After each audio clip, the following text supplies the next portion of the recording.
9월 20일 KMA 뉴스브리핑입니다. 우려했던 대로 식약처가 강윤희 심사관을 중징계했습니다. 의협은 식약처와 모든 관계를 단절하겠다고 선언했습니다. 최근 식약처는 강 심사위원이 직무 규정을 위반했다며 정직 3개월 처분을 내렸습니다. 강 의원은 의사 출신 심사관을 대폭 채용해서 식약처의 전문성을 높여야 한다며 국회 앞에서 여러 차례 시위를 벌였는데요. 식약처는 강 의원이 허위 사실을 유포했다며 징계를 내린 겁니다. 의협은 즉각 반발에 나섰습니다. 19일 성명에서 식약처의 징계 결정을 후안무치, 적반하장이라고 강하게 비난하며 식약처 각종 위원회에서 의사들이 참여하지 말 것을 권고했습니다. 또 앞으로 식약처의 어떠한 업무적 요청에도 협조하지 않겠다고 밝혔습니다. 국정감사가 오는 30일부터 내달 2일까지 열리는데요. 보건복지부 감사에선 조국 사태와 문재인 케어가 최대 이슈가 될 전망입니다.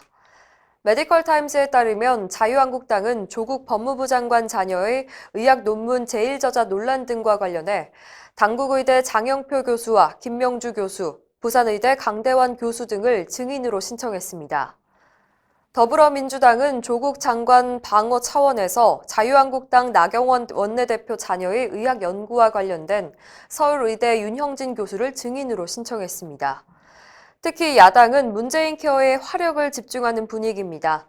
청와대 김현명 사회수석과 이진석 비서관 등을 증인으로 신청해 건강보험 보장성 강화가 포퓰리즘 정책이라는 점을 파헤칠 예정입니다. 최대집 의협회장도 증인으로 신청돼 그동안 의료계가 지적한 문케어의 문제점들이 국회를 통해 전 국민에게 전달될 것으로 보입니다. 의대생과 전공의들이 방사선 피폭에 무방비로 노출돼 있다는 경고가 나왔습니다. 도경현 서울 아산병원 영상의학과 교수에 따르면 병원에서 방사선 검사와 치료를 시행하는 여러 분야의 의사들과 의대생, 전공의들이 방사선에 노출되고 있지만 이에 대한 관리는 소홀한 형편입니다. 특히 전공의들은 수련 과정에서 방사선 검사에 많이 노출되고 있는데요.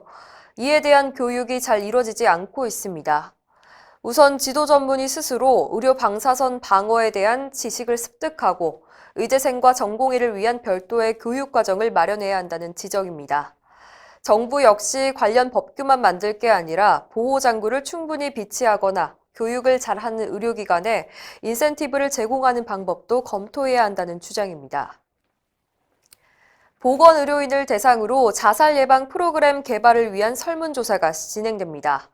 의협과 의협 국민건강보호위원회 이유진 위원은 16일 의협 전 회원을 대상으로 자살 예방 교육 설문조사를 시작했습니다.